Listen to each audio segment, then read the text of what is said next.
So when it comes to healing the gut, you need to understand that it's going to take some time. So what got you into this position with your digestive issues didn't happen overnight. It happened over accumulation of weeks, months, years to get you to this point, sometimes even decades.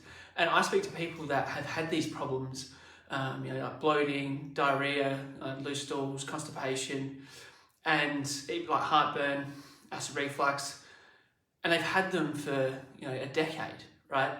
And they've not done anything about it, or they've tried to follow a little diet or something and remove some foods, and it might have helped a little bit, but they've never actually gone and tried to figure out what the root cause is and fix it.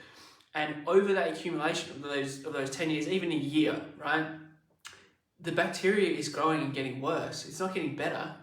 You're feeding the same bacteria over and over again with the foods that you're eating, and they're getting worse, right? So when you come into a program where they want to fix your gut, it is going to take time. So 12 weeks is enough time to start to reverse what you've been doing and move you into the right direction, get some traction with healing the gut. And it's about understanding the process and the education behind what you're doing with the foods you're eating and what you're doing with some supplementation that is needed to actually get rid of the bacteria or the yeast or whatever the overgrowth is that might be going on, or any other digestive issue that you might have, right?